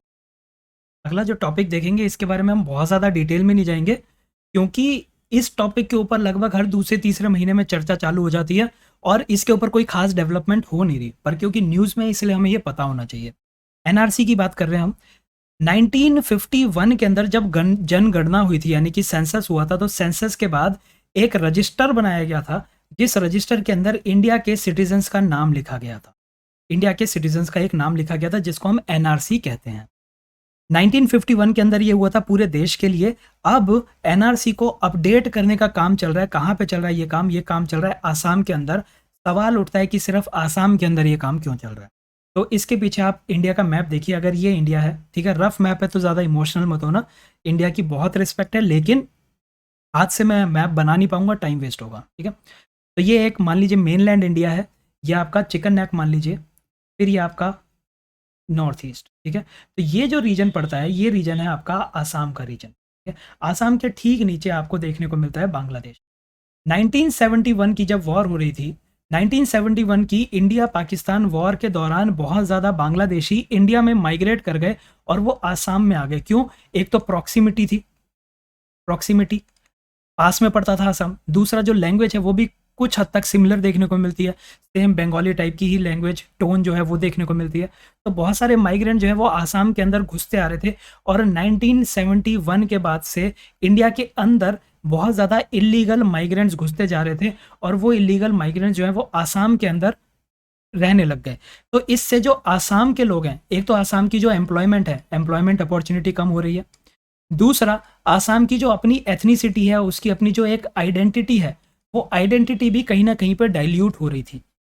तो इसी वजह से 1971 से इस इलीगल माइग्रेंट्स के खिलाफ आसाम के अंदर एक रिवोल्ट चालू हुआ, एक तरह का मूवमेंट चालू हुआ, एक मूवमेंट चालू हुआ जिस मूवमेंट को आप कह सकते हैं आसाम मूवमेंट। तो वो क्या चाहते थे? आसाम मूवमेंट के जो भी लीडर्स थे उनका कहना यह था कि जितने भी इलीगल माइग्रेंट्स हैं इनको आइडेंटिफाई करो और इनको आसाम से भगाओ। उनकी सीधी डिमांड यही थी। तो इस वजह से ये जो मूवमेंट चल रहा था इसके अंदर बहुत ज़्यादा स्टूडेंट्स ने भी पार्टिसिपेट किया। तो इस मूवमेंट को ख़त्म करने के लिए 1985 के अंदर इस मूवमेंट के लीडर्स के साथ गवर्नमेंट ऑफ इंडिया एक अकॉर्ड साइन करती है, जिस अकॉर्ड को कहा जाता है आसाम अकॉर्ड। तो पहला सवाल, आसाम अकॉर्ड कब साइन किया गया? 1985। किसके बीच में साइन किया गया? इंडिया और श्रीलंका के बीच में, इंडिया और बांग्लादेश के बीच में, इंडिया और इंडिया के ही किसी ग्रुप के बीच में। तो इसका जवाब है इंडिया और इंडिया के ग्रुप के बीच में। यह आसाम अकॉर्ड में एक कंफ्यूजिंग स्टेटमेंट दे देंगे कि आसाम अकॉर्ड इंडिया और बांग्लादेश के बीच में साइन हुआ था, ठीक है। तो वो स्टेटमेंट गलत हो जाएगी। आसाम अकॉर्ड इंडिया और बांग्लादेश के बीच में नहीं, इंडिया और आसाम मूवमेंट जो चल रहा था उसके लीडर्स के बीच में साइन किया गया था। इस आसाम अकॉर्ड के अंदर क्या डिसाइड किया गया? इसके अंदर एक डेट फाइनल की गई, जिस डेट का, वो डेट क्या थी? 24 मार्च 1971। और इस डेट की सिग्निफिकेंस ये थी कि ये कहा था इस डेट तक जितने भी लोग इंडिया के अंदर थे उनको आइडेंटिफाई किया जाएगा, चाहे वो लीगल माइग्रेंट हो चाहे इलीगल माइग्रेंट हो। अगर वो इस डेट से पहले इंडिया में आ चुके हैं तो हम उनको सिटीजनशिप दे देंगे, आइडेंटिफाई करके हम उनको सिटीजनशिप दे देंगे। इस डेट के बाद जो भी इंडिया में आया है, यानी कि बांग्लादेश बनने के बाद जो भी इंडिया के अंदर आया है, हम उनको डिटेक्ट करेंगे और एक प्रैक्टिकल सॉल्यूशन फाइंड करेंगे उन्हें डिटेन करने का या फिर वापस भेजने का। ठीक है, तो ये जो डेट है 24 मार्च 1971, ये आप थोड़ा सा याद रखेंगे कि इस डेट से पहले अगर कोई इंडिया में आया है तो उसको सिटीजनशिप दे दी जाएगी। इंडिया में मतलब आसाम के अंदर सिटीजनशिप दे दी जाएगी, और इसके बाद आया तो उनको डिटेक्ट करके उनको वापस भेज दिया जाएगा। तो ये काम करने के लिए क्या किया जा रहा है, इसके लिए आप देखिए दो डॉक्यूमेंट देखिए। पहला डॉक्यूमेंट तो 1951 का एनआरसी, 1951 का एनआरसी। ठीक है, दूसरा डॉक्यूमेंट जब भी इलेक्शन होते हैं तो इलेक्टोरल रोल बनाए जाते हैं, तो 1971 तक ढेर सारे इलेक्टोरल रोल बनाए गए होंगे। तो अगर तुम आसाम में 1971 से पहले रह रहे थे तो तुम्हारा उस इलेक्टोरल रोल के अंदर नाम होना चाहिए। चलो मान लिया कि तुम उस टाइम पर बच्चे थे, इलेक्शन में पार्टिसिपेट नहीं करते थे, लेकिन तुम्हारे किसी ना किसी पेरेंट का, दादा का, किसी ना किसी तुम्हारे फैमिली मेंबर का नाम उस इलेक्टोरल रोल में मिल जाना चाहिए। तो अगर तुम ये प्रूव कर देते हो कि तुम्हारा नाम या फिर तुम्हारे किसी भी फैमिली मेंबर का नाम इलेक्टोरल रोल में था, ऐसे इलेक्टोरल रोल जो कि 1971 से पहले बने थे, तो हम मान लेंगे कि तुम 1971 से पहले से आसाम में रह रहे हो और तुम्हें सिटीजनशिप दे दी जाएगी। दूसरा क्या कहा, अगर तुम्हारा नाम एनआरसी के अंदर है तो तुम्हें सिटीजनशिप दे दी जाएगी, जो 1951 में एनआरसी हुई थी। अगर तुम्हारे किसी फैमिली मेंबर का नाम एनआरसी के अंदर है तो हम ये मान लेंगे कि तुम 1971 से पहले आसाम में रहते थे, यानी इंडिया में रहते थे, तो तुम्हें सिटीजनशिप दे दी जाएगी। तो बहुत सारे लोग ऐसे होंगे जो कहेंगे कि किसी वजह से हमारा एनआरसी में भी ना तो हमारा नाम है, ना फैमिली मेंबर का, ना ही इलेक्टोरल रोल का, लेकिन हम आसाम के ही सिटीजन हैं, हम इंडिया के ही सिटीजन हैं, हमें इंडिया की सिटीजनशिप दो, हम आसाम में 1971 से पहले रह रहे थे। तो उनके लिए क्या कहा है, उनके लिए 12 डॉक्यूमेंट्स की लिस्ट दी गई है। 12 डॉक्यूमेंट्स की लिस्ट दी गई है। ये 12 डॉक्यूमेंट ऐसे हैं जो कि 1971 से पहले इशू किए गए थे। उन लोगों को कहा है कि तुम ये 12 डॉक्यूमेंट्स लेके आ जाओ, ठीक है, इसके अंदर प्रूफ कर दो कि तुम 1971 से पहले आसाम में रहते थे, हम तुम्हें सिटीजनशिप दे देंगे। तो ये जो 3 चीज़ें ये आपको याद रखनी है, एक तो 12 डॉक्यूमेंट्स, दूसरा इलेक्टोरल रोल बिफोर 1971, और एक एनआरसी। इसके अंदर तुम्हारा नाम हो या तुम्हारी फैमिली का नाम हो, तो हम ये मान लेंगे कि तुम 24 मार्च 1971 से पहले से आसाम में रह रहे हो और तुम्हें क्या कर दिया जाएगा, तुम्हें सिटीजनशिप ग्रांट कर दी जाएगी। तो ये अकॉर्ड साइन किया गया था। कब साइन किया गया ये अकॉर्ड आपका 1985 के अंदर। अच्छा, ये जो चीज़ हो रही है ये अकॉर्ड के अंदर नहीं लिखी, ठीक है, तो एक बारी मैं कहानी फिर से रिपीट कर देता हूँ ताकि क्लियर हो जाए। 1985 के अंदर आसाम अकॉर्ड साइन किया गया, जिसमें ये डेट फाइनल की गई 24 मार्च 1971। अब 1985 से लेके कई सालों तक, कई दशकों तक आसाम अकॉर्ड के ऊपर कोई काम नहीं हुआ, तो सुप्रीम कोर्ट को बीच में इंटरफेयर करना पड़ा, और सुप्रीम कोर्ट ने कहा कि ये जो आसाम अकॉर्ड है, आसाम अकॉर्ड को इम्प्लीमेंट करना चालू करो, और इसकी जो सुपरविजन है वो सुप्रीम कोर्ट खुद करेगा। तो ये भी एक प्रीलिम्स का आपका फैक्ट बन जाता है कि आसाम अकॉर्ड की सुपरविजन सेंट्रल गवर्नमेंट ने की थी, नहीं। आसाम अकॉर्ड की सुपरविजन आपके रजिस्ट्रार जनरल ने की थी, नहीं। आसाम अकॉर्ड की इम्प्लीमेंटेशन की जो, या फिर आसाम के अंदर जो एनआरसी बन रहा है, उस एनआरसी की इम्प्लीमेंटेशन की सुपरविजन कौन कर रहा है, सुप्रीम कोर्ट ने सुपरविजन की। तो जब सुप्रीम कोर्ट ने ये कह दिया, उसके बाद ये पूरा का पूरा काम चालू हुआ, ठीक है, पूरा का पूरा ये काम चालू हुआ, जिसके अंदर या तो तुम अपना नाम दिखा दो 1951 की एनआरसी के अंदर, या अपने किसी भी फैमिली मेंबर का, या फिर इलेक्टोरल रोल जो कि 1971 से पहले बने हो, उसके अंदर अपना नाम या फैमिली मेंबर का नाम दिखाओ, या फिर 12 डॉक्यूमेंट्स हैं जिसके अंदर अपना नाम या फिर फैमिली मेंबर का नाम दिखा दो, ठीक है। तो ये 3 डॉक्यूमेंट्स आपको याद रखने हैं। अब कहानी क्या चल रही है, यहां से आपका सवाल नहीं पूछा जा सकता इस कहानी से, लेकिन मैं कहानी बता देता हूं कि 2019 के अंदर, 2019 ही है, 2019 के अंदर एक फाइनल ड्राफ्ट तैयार किया गया एनआरसी का। आसाम के अंदर जो एनआरसी बनाई गई है वो काम पूरा हो गया, एक रजिस्टर बना लिया गया आसाम के सारे लोगों का। इस रजिस्टर के अंदर आसाम में जितने भी लोग रहते हैं उनमें से 19 लाख 19 लाख लोग ऐसे मिले जो कि अपने आप को प्रूव नहीं कर पाए कि वो 1971 से पहले आसाम में रहते थे, यानी कि इन 3 चीज़ों के वो डॉक्यूमेंट्स प्रोड्यूस नहीं कर पाए। तो यानी कि ये जो 19 लाख लोग हैं, इन लोगों को ये बोल दिया गया कि अब तुम्हारे पास क्या चारा है कि तुम अपने आप को ये प्रूव करने के लिए कि तुम आसाम में ही रहते थे, तुम बांग्लादेश से नहीं आए हो, 1971 के बाद नहीं आए हो, ये प्रूव करने के लिए अब तुम्हें क्या करना होगा, तुम्हें जाना पड़ेगा फॉरेनर्स ट्राइब्यूनल के पास। फॉरेनर्स ट्राइब्यूनल क्या है? ये एक तरह की क्वासी जुडिशियल बॉडी है। ये एक तरह की क्वासी जुडिशियल बॉडी है जिसके पास तुम जाओगे, वो तुमसे कुछ डॉक्यूमेंट मांगेगा, तुम प्रोड्यूस कर दोगे तो हम तुम्हारा नाम जो है वो एनआरसी के अंदर इंक्लूड कर देंगे। ठीक है। फॉरेन ट्राइब्यूनल में भी अगर तुम प्रूव नहीं कर पाए तो तुम हाई कोर्ट या फिर सुप्रीम कोर्ट में भी जाके प्रूव कर सकते हो। ठीक है। तो ये पूरा का पूरा प्रोसीजर चलेगा। तो अब बात यह है कि 3.3 करोड़ लोग आसाम के अंदर रहते हैं, जिसमें से 19 लाख लोग जो हैं वो एनआरसी के अंदर अपने आप को इंक्लूड नहीं करवा पाए। तो जो आसाम की गवर्नमेंट है, आसाम की गवर्नमेंट ने इस लिस्ट को मानने से मना कर दिया। वो कहता है कि ये पूरी की पूरी जो एक्सरसाइज है इसको दोबारा से करना होगा, ये लिस्ट में कुछ ना कुछ गड़बड़ है। ठीक है। तो अभी 2020 के बाद से सुप्रीम कोर्ट ने भी कोई सुनवाई की नहीं है आसाम अकॉर्ड के ऊपर, इसीलिए इस न्यूज़ के ऊपर मैं बहुत ज़्यादा टाइम नहीं लगाऊंगा। ठीक है। अब जो पूछा जा सकता है वो ये पूछा जा सकता है कि ये फॉरेनर्स ट्राइब्यूनल क्या होते हैं? फॉरेनर्स ट्राइब्यूनल क्या होते हैं? ये ओरिजिनली बनाए गए थे सिर्फ आसाम के लिए, सिर्फ आसाम के लिए। तो इसके अंदर क्या होता था कि अगर अगर कोई आदमी इलीगली रह रहा है तो वो फॉरेनर है या नहीं है, ये कौन डिसाइड करेगा? ये डिसाइड करने की ड्यूटी दी गई थी फॉरेनर्स ट्राइब्यूनल्स को। ठीक है। तो पहले ये सिर्फ आसाम के लिए बनाए गए थे, लेकिन रिसेंटली एक दो साल पहले ही अमेंडमेंट की गई और उस अमेंडमेंट में क्या कह दिया कि जो भी डिस्ट्रिक्ट मजिस्ट्रेट होते हैं, डिस्ट्रिक्ट मजिस्ट्रेट के पास पावर है कि वो किसी भी देश के किसी भी राज्य का डिस्ट्रिक्ट मजिस्ट्रेट हो, उस राज्य के लिए फॉरेनर्स ट्राइब्यूनल कंस्ट्रक्ट कर सकता है।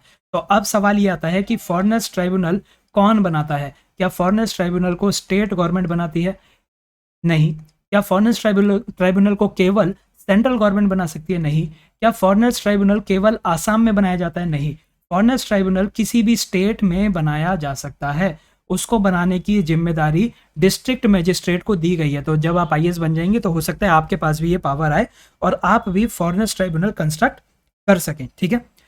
एक और चीज याद रखेंगे वो ये कि एनआरसी बन चुकी है, एनआरसी को नोटिफाई करने की जिम्मेदारी किसकी होती है? तो एनआरसी को नोटिफाई करने की जिम्मेदारी होती है रजिस्ट्रार जनरल ऑफ इंडिया की। रजिस्ट्रार जनरल ऑफ इंडिया की। ये भी एक स्टेटमेंट आ सकती है कि एनआरसी को नोटिफाई कौन करता है? एनआरसी को सेंट्रल गवर्नमेंट नोटिफाई कर रही है, स्टेट गवर्नमेंट नोटिफाई कर रही है, गवर्नर नोटिफाई कर रहा है, प्रेसिडेंट नोटिफाई कर रहा है, एनआरसी को रजिस्ट्रार जनरल नोटिफाई करता है। तो इस तरह के आपको यहाँ से क्वेश्चंस मिल सकते हैं। ठीक है। हमारी अगली न्यूज़ पॉलिटिकल पार्टी से जुड़ी हुई है। तो देखिए, कोई भी पॉलिटिकल पार्टी होती है तो उस पॉलिटिकल पार्टी को अपने आप को रजिस्टर कराना होता है पहले। रजिस्टर कराने के बाद ये जो पॉलिटिकल पार्टी होती है ये इलेक्शन के अंदर हिस्सा लेगी और इस पॉलिटिकल पार्टी की इलेक्शन में परफॉर्मेंस के बेसिस पर इसको रिकॉग्नाइज किया जाता है। कैसे रिकॉग्नाइज किया जाता है कि ये जो पॉलिटिकल पार्टी है ये या तो नेशनल पार्टी है, नेशनल लेवल की पार्टी है, या फिर ये स्टेट पार्टी है, यानी कि उस किसी एक राज्य में, दो राज्य के अंदर वो अच्छा कर रही है। ठीक है। तो पॉलिटिकल पार्टीज को रजिस्टर जरूर कराना होता है। रजिस्टर कराने के बाद कुछ पॉलिटिकल पार्टीज रिकॉग्नाइज की जाती हैं। कैसे रिकॉग्नाइज की जाएंगी? कुछ आपकी नेशनल पार्टीज बनेंगी और कुछ आपकी स्टेट पार्टीज बनेंगी। ठीक है। तो अभी रिसेंटली न्यूज़ ये थी कि इलेक्शन कमीशन ने पॉलिटिकल पार्टीज की एक लिस्ट बनाई और उसने पाया कि इंडिया के अंदर 2796 पॉलिटिकल पार्टीज ऐसी हैं जिन्होंने अपने आप को रजिस्टर तो करा रखा है लेकिन वो रिकॉग्नाइज्ड नहीं है। यानी कि ना तो वो नेशनल लेवल की पार्टी है ना ही स्टेट लेवल की पार्टी है। तो आप एक तरह से ये कह सकते हैं कि बहुत ही छोटी छोटी पार्टी हैं। कोई भी इंसान खड़ा होता है, वो कहता है मैं भी चुनाव जीत सकता हूँ, वो अपनी एक पॉलिटिकल पार्टी बना लेता है और अपनी पार्टी को जाके रजिस्टर करा लेता है। चुनाव होते हैं, उसकी परफॉर्मेंस बहुत ही बेकार होती है तो उसको रिकॉग्निशन नहीं मिलती। दूसरा क्या होता है, कई बारी फंडिंग की वजह से भी पॉलिटिकल पार्टीज बना ली जाती हैं। ठीक है। पैसा गबन करने के लिए, कुछ ऊट पटांग काम करने के लिए भी छोटी छोटी पॉलिटिकल पार्टीज बना ली जाती हैं। तो इलेक्शन कमीशन क्या चाहता है, वो इन अनरिकॉग्नाइज्ड पॉलिटिकल पार्टीज को वीड आउट करने की बात कह रहा है। ठीक है। तो ये क्या होगा वो हम बाद में देखेंगे। पहले जहां जहां से सवाल पूछा जा सकता है वो देखते हैं हम। पहली चीज हम ये देखेंगे कि जो रिकॉग्नाइज्ड पार्टीज होती हैं वो या तो नेशनल पार्टी होगी, ठीक है, रिकॉग्नाइज होने के बाद या तो वो नेशनल पार्टी बनेगी या फिर वो स्टेट पार्टी बनेगी। और कौन सा एक्ट है जो कि नेशनल पार्टी और स्टेट पार्टी की रिकॉग्निशन के प्रोविजंस लिखता है, उस एक्ट का नाम है election symbol reservation and allotment order, ठीक है, अलॉटमेंट ऑर्डर 1968।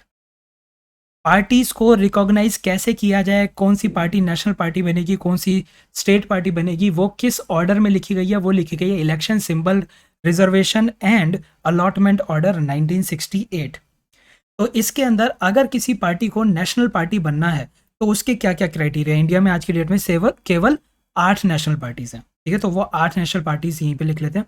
एक तो है आपकी बीजेपी और दूसरी आपकी बीएसपी, दोनों के नाम सेम लगते हैं इसलिए मैं एक साथ लिख रहा हूँ, बीजेपी और बीएसपी। दूसरी आपकी आईएनसी, इंडियन नेशनल कांग्रेस, और दूसरी आपकी नेशनल कांग्रेस पार्टी, एनसीपी। फिर आपकी जो पार्टी नेशनल पार्टी में रिकॉग्नाइज्ड है वो है सीपीआई और सीपीआईएम।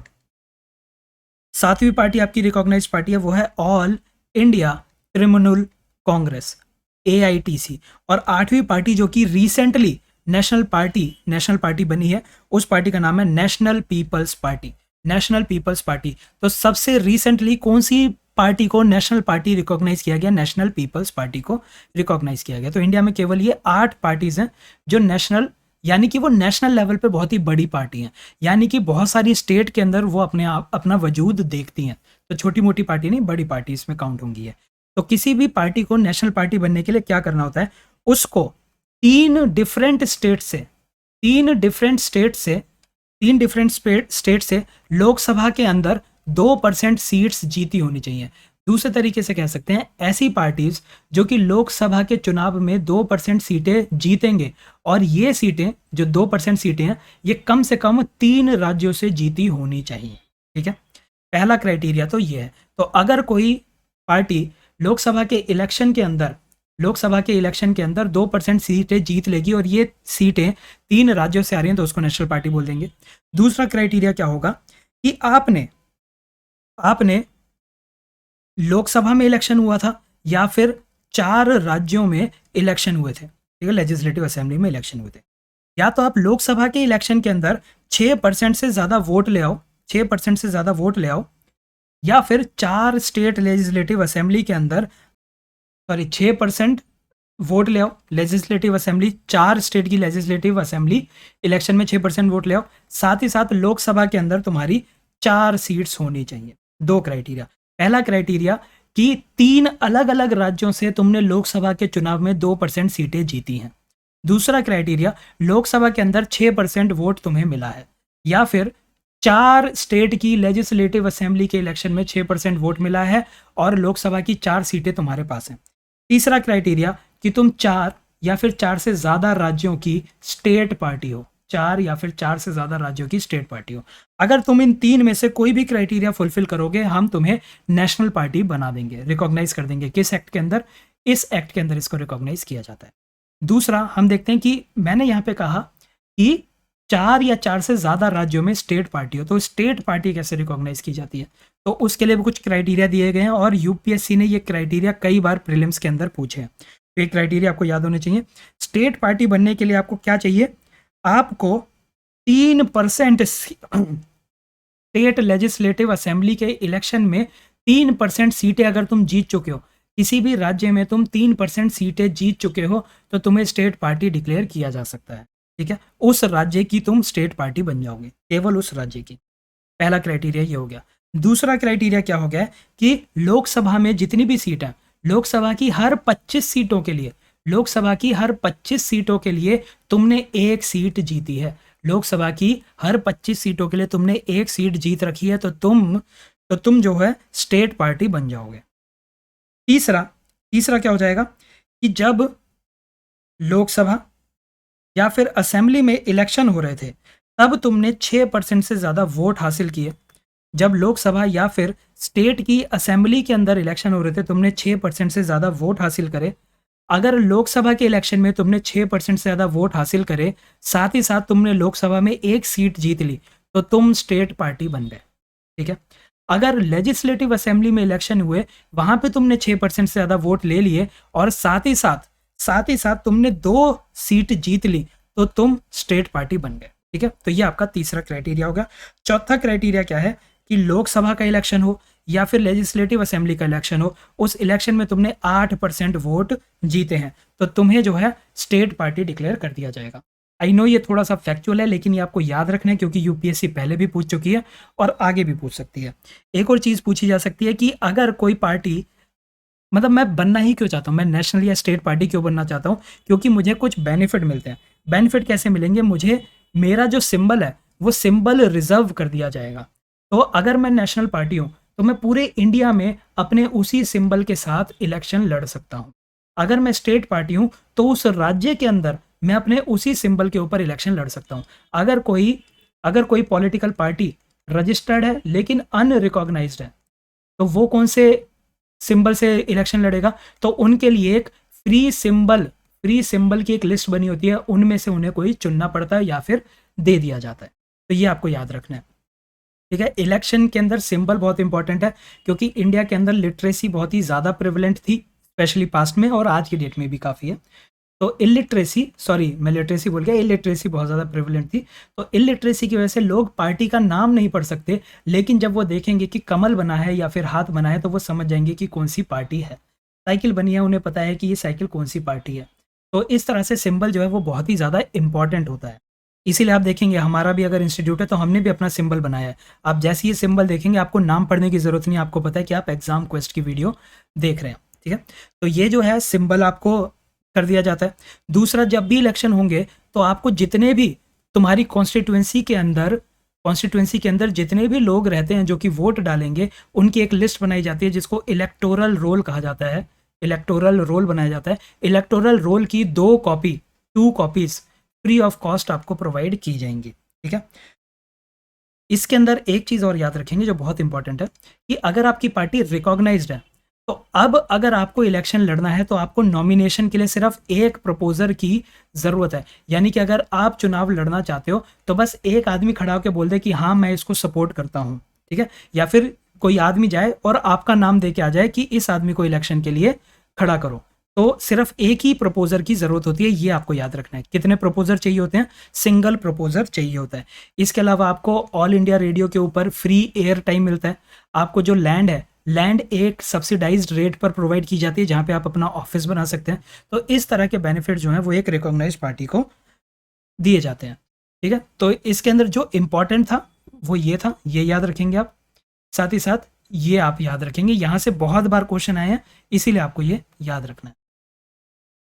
जो हमारी नेक्स्ट न्यूज़ हम कवर करने वाले हैं, इस न्यूज़ का मैं बस थोड़ा सा ही आपको बताऊंगा क्योंकि ये हम पॉलिटी के अंदर बहुत डिटेल में पढ़ेंगे और क्योंकि ये एक ऐसा टॉपिक है जिसके ऊपर काफ़ी डिबेट्स होती हैं, तो इसीलिए इसकी एक सिंगल अलग से वीडियो बनाना ज़्यादा प्रेफरेबल रहेगा। अभी मैं आपको सिर्फ एक छोटा सा मैं इस टॉपिक के बारे में हिंट दे देता हूँ कि क्रीमी लेयर को लेकर कुछ डिस्कशन चल रही है। ठीक है, क्रीमी लेयर आखिर होती क्या है? तो देखिए 1992 के अंदर एक केस हुआ था जिस केस का नाम था इंदिरा साहनी। तो इस केस के बाद जो जजमेंट आई थी उस जजमेंट को आज की डेट में हम लिखते हैं इंदिरा साहनी जजमेंट के नाम से हम इसको जानते हैं। इंदिरा साहनी जजमेंट ने पहली बार इंडिया के अंदर क्रीमी लेयर के कॉन्सेप्ट को इंट्रोड्यूस किया। क्रीमी लेयर का कॉन्सेप्ट क्या है? तो देखिए इंदिरा साहनी जजमेंट से पहले एक कमेटी बनी थी, मंडल कमीशन बनी थी। इस मंडल कमीशन ने एक रिपोर्ट दी थी। उस रिपोर्ट के अंदर उसने सजेस्ट किया था कि जो अदर बैकवर्ड क्लासेस हैं उस अदर बैकवर्ड क्लासेस को भी रिजर्वेशन मिलना चाहिए। कितना रिजर्वेशन? 27% रिजर्वेशन मिलना चाहिए। तो इसी रिजर्वेशन के खिलाफ एक केस हुआ था जिसकी सुनवाई इंदिरा साहनी जजमेंट के अंदर हो रही थी, केस के अंदर हो रही थी। तो इंदिरा साहनी जजमेंट ने क्या कहा कि मंडल कमीशन की इम्प्लीमेंट करना एकदम सही चीज़ है। उसने मंडल कमीशन को इम्प्लीमेंट करने को अपहेल्ड कर दिया। ठीक है, यानी कि जो ओबीसीज हैं, ओबीसीज को 27% रिजर्वेशन मिलेगा, इसकी मंजूरी सुप्रीम कोर्ट ने दे दी। लेकिन इसके साथ साथ सुप्रीम कोर्ट ने एक चीज बोली। सुप्रीम कोर्ट ने यह कहा कि आप जो वेल्दी लोग हैं, ठीक है, अदर बैकवर्ड क्लासेस के अंदर जो अमीर लोग हैं, जो एडवांस्ड लोग हैं, अगर आप उनको भी रिजर्वेशन देंगे तो क्या होगा? सारा का सारा बेनिफिट ये लोग ले जाएंगे। देखिए मैं एक आपको एग्जांपल देता हूं। मान लीजिए ये सारे ऐसे लोग हैं जो कि अदर बैकवर्ड क्लास की कैटेगरी में आते हैं, ठीक है। ढेर सारे लोग हैं, इसके अंदर से ये लोग बेहद गरीब हैं, इनके पास पैसा नहीं है, इनके पास बहुत ज़्यादा पैसा है, तो ये अपने बच्चों को कॉन्वेंट स्कूल में पढ़ा रहे हैं। ये बच्चे हैं बैकवर्ड क्लास के ही, लेकिन इनके पास थोड़ा बहुत पैसा है, तो ये क्या कर रहे हैं, ये किसी ना किसी पब्लिक या फिर प्राइवेट स्कूल में पढ़ रहा है। इनके बच्चे बहुत गरीब हैं, ना ट्यूशन पढ़ सकते, ना अच्छी किताबें हैं, ना अच्छा उन्हें खाना मिलता है, अच्छा न्यूट्रिशन नहीं मिल रहा। तो मान लीजिए अगर मैं इन सभी को, इस पूरे ग्रुप को बोल दूं कि इस पूरे ग्रुप के पास रिजर्वेशन है इतना 27% का, तो इसके अंदर कौन से बच्चे कॉम्पिटिटिव एग्जाम्स के अंदर नौकरियां ले पाएंगे? सबसे ज़्यादा चांसेस है कि ये जो कॉन्वेंट स्कूल से पढ़े हुए अमीर बाप के बच्चे हैं वो नौकरियां ले जाएंगे, ठीक है। दूसरे नंबर पे ये जो प्राइवेट पढ़े हैं वो ले जाएंगे। लेकिन इस पूरे ग्रुप में सबसे ज़्यादा ज़रूरत किसको है रिजर्वेशन की? इस ग्रुप को रिजर्वेशन की सबसे ज़्यादा ज़रूरत है। तो इसीलिए सुप्रीम कोर्ट ने कहा कि तुम ओबीसीज को, जो अदर बैकवर्ड क्लासेस हैं, उन क्लासेस को 27% का रिजर्वेशन दे दो, लेकिन उस क्लास के अंदर जो भी वेल्दी और एडवांस्ड सेक्शन है उस सेक्शन को एक्सक्लूड कर दो। इस सेक्शन को इंदिरा साहनी जजमेंट में क्रीमी लेयर का नाम दिया गया। ये जो है ये ऊपर की क्रीमी लेयर है, क्रीमी लेयर को रिजर्वेशन की जरूरत नहीं है, ठीक है। ये केवल और केवल ओबीसीज के बारे में बात कर रहा हूं मैं, एससी एसटीज की बात यहाँ पे नहीं हो रही है, ठीक है। अच्छा, और ये जो टॉपिक है रिजर्वेशन का थोड़ा इमोशनल हो जाता है, सिर्फ एग्जाम के पॉइंट ऑफ व्यू से पढ़िए, आपके जो भी वो हैं वो अपने पास तक रखिए, कमेंट सेक्शन में बात कीजिए, पर ज़्यादा गुस्सा नहीं होना है, टॉक्सिक नहीं होना है, सिर्फ जो फैक्ट है वो देखिए, कहाँ से सवाल आ सकता है वो देखिए, ठीक है। तो इंदिरा साहनी जजमेंट के अंदर ये क्रीमी लेयर का कॉन्सेप्ट निकल के आया। फिर इसी को ही इम्प्लीमेंट करने के पीछे काफ़ी ज़्यादा अड़चनें आ रही थी। केरला ने काफ़ी ज़्यादा रुकावटें क्रिएट करी। उसने कहा कि ये जो क्रीमी लेयर का कॉन्सेप्ट है उससे केरला डिसएग्री कर रहा था। तो इसका नतीजा क्या निकला? इसका नतीजा ये निकला कि 2000 में, देखिए, पहली इंदिरा साहनी जजमेंट आपकी 1992 के अंदर आई थी। फिर 2000 के अंदर इंदिरा साहनी जजमेंट 2 आई, जो कि 2000 के अंदर आई थी। इस इंदिरा साहनी 2 ने इस केस के अंदर क्या कर दिया? इस केस के अंदर जो सुप्रीम कोर्ट था, सुप्रीम कोर्ट ने ये तक डिटरमाइन कर दिया कि क्रीमी लेयर को डिटरमाइन किया जाए, ठीक है। क्रीमी लेयर को कैसे डिटरमाइन किया जाए? तो उसने क्या बोला, कौन कौन से लोग क्रीमी लेयर की डेफिनेशन में आ जाएंगे? उसने कहा पहला तो आप देखिए, जितने भी लोग हायर सर्विसेज के अंदर हैं, जितने भी लोग हायर सर्विसेज के अंदर हैं, जैसे कि आईएएस बन चुके हैं, आईपीएस बन चुके हैं, ठीक है, ऐसे लोगों को हम ये मान सकते हैं कि अपनी इस हायर सर्विस की वजह से सोसाइटी के अंदर वो ऑलरेडी एडवांस हो चुके हैं, सोसाइटी के अंदर ऑलरेडी एडवांस हो चुके हैं, उन्हें हम क्रीमी लेयर के अंदर रखेंगे, इनको आगे रिजर्वेशन देने की ज़रूरत नहीं है। यानी कि इनके जो बच्चे होंगे उनको ओबीसी कैटेगरी में रिजर्वेशन आप नहीं देंगे। दूसरा इन्होंने क्या कहा, ऐसे लोग जो कि दूसरे लोगों को एम्प्लॉयमेंट दे रहे हैं, यानी कि किसी का खुद का बिजनेस है जिसके अंदर बाकी लोग एम्प्लॉयड हैं, ठीक है। तो मान लीजिए ये कोई आदमी है, इस आदमी का अपना बिजनेस चल रहा है और इसने खुद अपने एम्प्लॉय रखे हुए हैं, इसके नीचे लोग काम करते हैं, लेकिन इसका जब बेटा पैदा हुआ, बेटा सरकारी नौकरी में ओबीसी का रिजर्वेशन ले रहा है। इंदिरा साहनी सेकंड केस के अंदर बोला गया कि ऐसा नहीं होगा, अगर आप दूसरे लोगों को भी नौकरी दे सकते हैं, आप इतने सक्षम हैं, तो आप अपने बेटे को भी वहीं पे लगा लीजिए, आपको रिजर्वेशन की जरूरत नहीं है, आप भी क्रीमी लेयर के अंदर आते हैं। तो एक तो हो गया हायर सर्विसेज जिनको हो गई, वो क्रीमी लेयर के अंदर आ गए, जो दूसरों को एम्प्लॉयमेंट दे रहे हैं वो क्रीमी लेयर के अंदर आ गए। तीसरा कॉन्सेप्ट क्या हो जाएगा? तीसरा, ऐसे लोग जिनके पास बहुत बड़ी बड़ी एग्रीकल्चरल होल्डिंग है, ठीक है, एग्रीकल्चरल होल्डिंग है, बहुत ज़्यादा ऐसी ज़मीन है जहाँ पे खेती बाड़ी होती है, या फिर बहुत बड़ी प्रॉपर्टी है जहाँ से आपको इनकम आती है। तो ऐसे लोग जिनको ऑलरेडी प्रॉपर्टी से इनकम आ रही है, जिनके पास ढेर सारी ज़मीन पहले से पड़ी है, तो जिसके पास ज़मीन उसके पास हर एक चीज़ होती है इंडिया के अंदर स्पेशली, तो इसीलिए उन्हें क्या कहा गया कि आप भी क्रीमी लेयर के अंदर आएंगे और आपको भी रिजर्वेशन नहीं मिलेगा, ठीक है। आज की डेट में भी जो क्रीमी लेयर का कॉन्सेप्ट है वो एक थॉर्नी इशू बना हुआ है, और इसके पीछे कारण ये है कि कौन क्रीमी लेयर है कौन नहीं है, इसको आइडेंटिफाई कर पाना बहुत मुश्किल है। अभी 2016 के अंदर हरियाणा के अंदर एक ऑर्डर पास किया गया था। हरियाणा ने कहा था कि जो भी 6 लाख से कम कमाते हैं, ऐसे परिवार जो कि 6 लाख से कम कमाते हैं, उनको हम क्रीमी लेयर के अंदर शामिल नहीं करेंगे। यानी कि 6 लाख से ऊपर के लोग क्रीमी लेयर, 6 लाख से नीचे के लोग जो हैं वो क्रीमी लेयर नहीं होंगे। लेकिन हरियाणा ने क्या कहा कि यहाँ पे भी हमने 2 डिवीजन कर दी। अगर आप 0 रुपये से 3 लाख तक कमाते हैं तो आपको रिजर्वेशन देने में प्रायोरिटी दी जाएगी, आपको पहले रिजर्वेशन मिलेगा। लेकिन अगर आपकी इनकम 3 लाख से 6 लाख के बीच में है तो आपको रिजर्वेशन में कम प्रायोरिटी दी जाएगी, लो प्रायोरिटी में रखा जाएगा। 2016 के अंदर उसने ये पास किया था, इसके ऊपर भी केस हुए, सुप्रीम कोर्ट ने इसको स्ट्रक डाउन कर दिया। तो आइडेंटिफाई करना थोड़ा सा यहाँ पे मुश्किल हो रहा है। एक और जजमेंट जो अभी के लिए आप याद कर लीजिए, बाकी इसके ऊपर डिटेल डिस्कशन जहाँ पे pros cons need of reservation इन सब के ऊपर डिस्कशन होगा, वो अलग से वीडियो बनाएंगे। 2008 के अंदर एक और केस हुआ था जिसका नाम था Jarnail Singh case, Jarnail Singh versus Lakshmi Narayan Gupta case. इस केस के अंदर भी यही बोला गया था कि जो क्रीमी लेयर है, क्रीमी लेयर को एक्सक्लूड करना ज़रूरी है। ठीक है, कि अगर आप बेनिफिट चाहते हो सबके पास तक पहुंचे तो क्रीमी लेयर एक्सक्लूडेड होना चाहिए। और ये हमारा आखिरी टॉपिक था। तो जाने से पहले मैं एक आपको कोट बताना चाहूँगा, जो कोट आप याद रखेंगे तो आप कहीं जगह काफ़ी जगहों पे यूज़ कर सकते हैं। कोट क्या है कि एक्सक्लूजन का जो बेसिस है, बेसिस ऑफ एक्सक्लूजन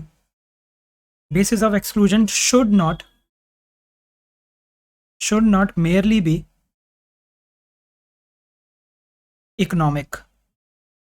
यानी कि एक्सक्लूड करने का जो बेसिस है वो सिर्फ इकोनॉमिक नहीं होना चाहिए, unless the economic advancement is so high that it means social advancement. अब इस स्टेटमेंट को आप हमेशा याद रखेंगे और बहुत जगहों पे यूज़ करेंगे, स्पेशली रिजर्वेशन के केस में।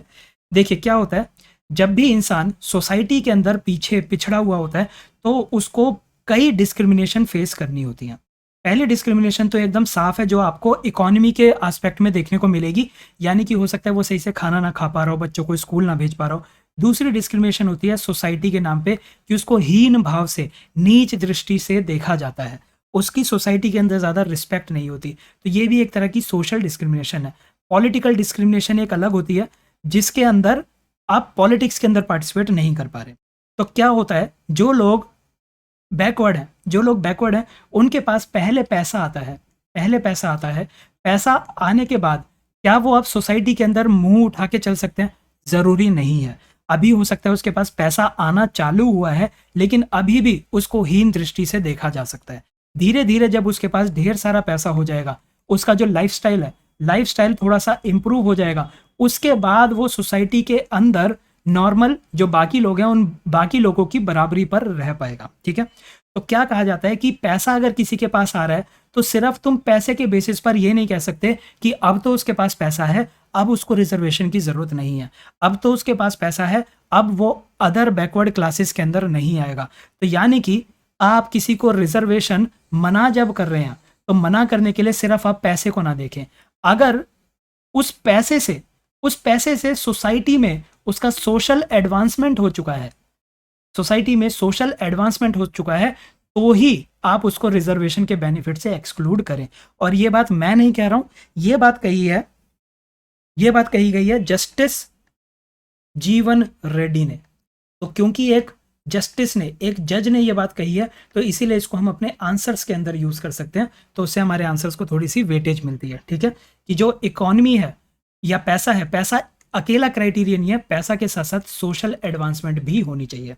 अच्छा, एक चीज़ और मैं बता दूं, कई बार ऐसा भी होता है कि आप पहले लोगों को सोशल एडवांसमेंट देते हैं और इस सोशल एडवांसमेंट के बाद वो अमीर भी हो जाते हैं, रिच भी हो जाते हैं, या फिर इकोनॉमिकली भी वो एडवांस हो जाते हैं। ठीक है, तो दोनों चीज़ें हो सकती हैं, पहला पैसा है और फिर सोशल एडवांसमेंट मिले, या फिर पहले सोशल एडवांसमेंट मिले और फिर पैसा है। ठीक है, तो सोशल एडवांसमेंट जो है वो बहुत ही ज़रूरी है। ठीक है, इसके साथ हमारे जो सितंबर महीने के करंट अफेयर्स हैं वो यहीं पे ही ख़त्म होते हैं, जो नेशनल हैं। अभी इंटरनेशनल और बाकी सारे हम कवर करते रहेंगे।